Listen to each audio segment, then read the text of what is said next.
Hello, everyone. About a week ago, I watched the online screening of a documentary called The Tiger Mafia, broadcasting to the audience a decade of investigation about the despicable trade happening towards what are considered as the favorite wild animal worldwide. There are currently only 3,500 to 4,000 tigers left in the wild globally. Today, my guest is the director, executive producer, and cameraman of this very powerful documentary. Welcome and thanks for joining me, Karl Ammann. So a quick resume before jumping into your latest masterpiece. You are originally from Switzerland, based in Kenya for 40 years or so. What is it about that country that made you want to settle there as soon as you finished your studies in uni? Look, I mean, I was fascinated by Africa as a whole, but East Africa here is the place where there's the big savannas. There's a lot of wildlife which can be seen. West Africa, Central Africa, it's much harder, more difficult, hotter. So Kenya is a very nice country in terms of life quality, but still a lot of nature and still a lot of wildlife. And it's an easy place from which to travel south to the Middle East or even to your parts in Southeast Asia. It's kind of pretty central as well for the kind of work I'm doing. So yeah, we are quite happy here with the life quality and lifestyle. So let's jump straight onto the Tiger Mafia. It's safe to say it was hard to watch. I'm not gonna lie, I had a hard time to keep up with the disturbing stories and images. But can you just sum up what are tiger farms, which was for me one of the hardest things to see? The reality seems to be that tigers have a value, always had a value, especially in Chinese traditional medicine and culture. Clearly, China, Vietnam included, and maybe even in Malaysia and so on, there a community which has this affinity for tiger products for cultural or whatever reason. They're getting more affluent, and with the affluence, they can afford things they probably couldn't afford 10, 20 years ago. So the wild tigers are getting hammered because they're becoming more valuable. So many countries, Laos finished, Vietnam no more, China probably no longer any southern China tigers either, maybe in the north on the Russian border still some. But anyway, so less tigers in the wild because the demand is there and is increasing and the prices have gone up. So sharp businessmen saying, okay, if there's no more wild tigers and they're getting expensive, then why not farm the tigers, make a nice chunk of profit, farming them like livestock. It took you almost a decade of work. It's quite a big chunk of a lifetime in Laos, China, and Vietnam. How did you decide when to stop? When did you know that you had covered as much as you could on this topic? Look, I'm not sure I have covered it all because there's constant developments. I'm hearing, like Laos obviously came under pressure to change things. So they have now converted most of the tiger farms, or they have been given zoo licenses, which is what's happened in Thailand before. The zoos were essentially tiger farms, or some zoos anyway, or some safari parks, and the tigers would disappear out the back door once they were over 3 years old. So that's now happened in Laos as well. So it would be a new aspect to document. So it's kind of never ending. I decided to stop just because I felt, I wouldn't want to spend much more time banging my head against the wall. There wasn't that much which we hadn't looked at or discussed or assessed, and the story was there, it was complete, and I wanted to move on to another project. I knew about wildlife tourism exploitation thanks to one of my previous guests, actually, and big cat sport hunting, but I learned a lot following your investigation. Some might think it's because I'm young, but I think a lot of adults will be shocked to find out what people can come up with to exploit every single part of an animal in the name of traditional medicine, as you said, beliefs, for entertainment, and to display wealth. Is there anything you yourself were in disbelief of when you found out about it, or nothing can shock you anymore? I've done a lot of wildlife trade stuff, so I'm pretty hardened in that sense.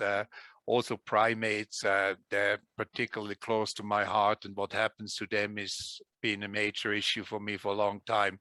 But with the tigers, really what's in the film there about the pink tiger bone, that just for me, made it very clear that the dealers are very sharp operators, creating new products, creating new markets for themselves, pretending, as I said, to their consumer that there's something even better, more precious, more valuable, more costly. So this selling of pink tiger bones, which supposedly were harvested while the tiger was still alive, was a real shocker, of course. Yeah, that was in the documentary, and that was one of the hardest parts as well. You worked undercover, used drones. Now the documentary is out. Aren't you worried about your safety, even if you live in Kenya, away from Asia? Because it is really about a powerful mafia over there. You are showing faces, giving names. Look, as I said, it has come together over 10 years, which is a bonus aspect in this context because, I wasn't worried about myself as much about my local operatives who worked with me, which agreed to partially, or some of them agreed to be shown on camera, and because they also felt it was wrong and they wanted to illustrate that their nation and they themselves had other viewpoints. So, but is that the fact that 10 years have passed since we started, and a lot of the players have actually changed. There's been new farms and people have bought into existing farms, are new shareholders and so on. And wildlife trade in general is not taken that seriously, even if it's being exposed. The chance that anybody will take this seriously in terms of enforcement, there will be any further investigation, any arrest, any prosecution is close to zero. So the guys are not really too worried. So why go after somebody like me or my local guys? There's no need for it. It would just get them more attention so they can go on as they are and nothing will happen to them.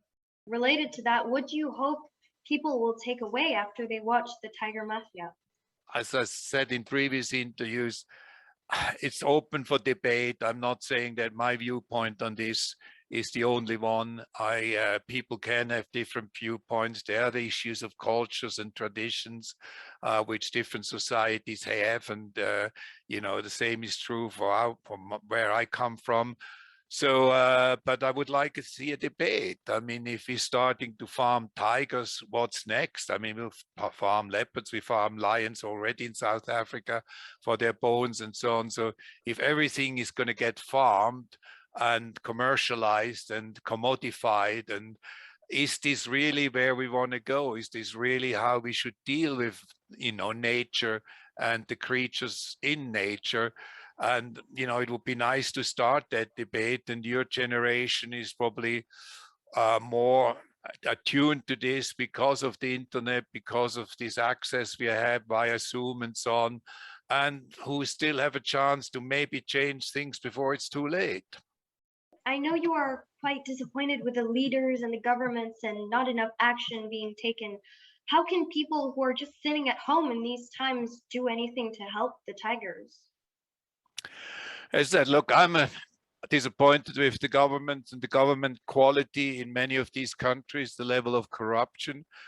So if you as a citizen, a taxpayer, a voter, if you live in a democracy, are dissatisfied with what's going on, you have a voice. I mean, you can mobilize your colleagues. You have probably Facebook and other social media where you can get together with your friends, discuss it, and start a debate going, and do what you're doing now in asking me to come on this and explain my viewpoint.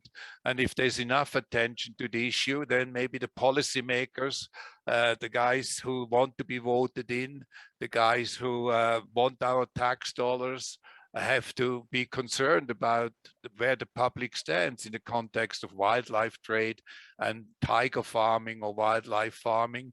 And then maybe down the line, something will change. I mean, that's about the only hope I have. Is there any other documentary film ideas you have, or any other animal you'd like to work on that you can share with us? Yeah, I mean, I've pretty much finished the filming. I mean, COVID is now a problem because obviously it's hard to go in the field, but we are finishing a film on the trade in live elephants, which is quite pronounced too. Again, people are not aware to what extent the trade in live elephant goes on. Obviously, a lot of them ex-captive elephants or ex-forest elephants, I mean, logging elephants. So, but still lots of infractions of international laws in context of CITES. At the moment, they're talking about catching 30 elephant youngsters again in Zimbabwe to ship to China, which we're looking into. So, you know, this is going on as well. I mean, the elephant is a very sentient being, has a family life. To tear these groupings apart and ship them for entertainment to other parts of the world, train them up in what seem to be pretty cruel and non-natural settings. Again, it's not my cup of tea. It's something I don't agree with, but the world has to, I would again want to present it in a way that it results in a debate saying, is this really the way we should be treating the elephants, especially the Asian elephants, which are under real pressure? In 2007, you were named the Hero of the Environment by Time magazine for raising awareness about the issue of bushmeat. At the time, the world wasn't ready to hear, see, or even believe it, I assume. 13 years later, you released the Tiger Mafia so that people won't have the excuse to say, I didn't know about that anymore. Well, now I know, like those who have seen it so far. Where can people see it next? Because everyone needs to watch it. As hard as it is nothing compared to what these animals are going through. I agree. I mean, obviously, you know, I produced it for as many people as possible to watch it. On the other hand, it is, you know, it is nice to earn some kind of an income with all this. I mean, it has cost a lot of my own money over the 10 years. So there is an agent which is marketing the film. It has been sold to Amazon Prime in Europe, so it can be seen all over Europe. But beyond that, there have been nothing finalized. I know my agent is talking to an agent or an outfit in Singapore, which has a view on demand platform called I Wonder. And they are very keen to have this film for Southeast Asia. Obviously, I would like to have it shown in Southeast Asia. It probably never will be shown in China, but in other parts of Southeast Asia. So yes, I will push it with the agent, even though there's very little money involved or practically no money, that it goes out on I Wonder, which is it seems a VOD, view on demand platform, which features a lot of documentaries, and then you can send people a link and it can be watched on that platform. But as I said, it's not easy to find broadcasters for such documentaries and such subjects. I saw something about Cannes Festival 2021. Will it be featured during this event?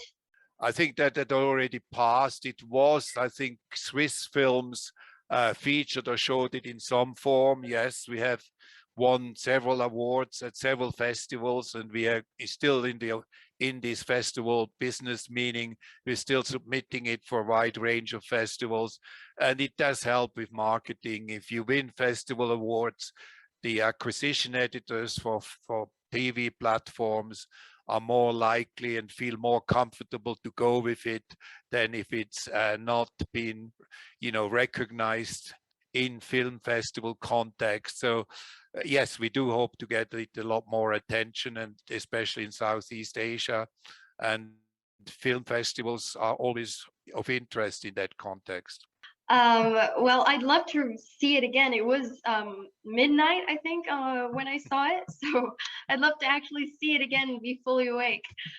Well, that's actually it. On behalf of my generation and the next ones, thank you, Karl Ammann.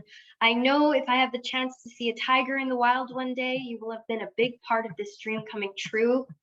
It was really an honor to chat with you today. Take care and stay safe.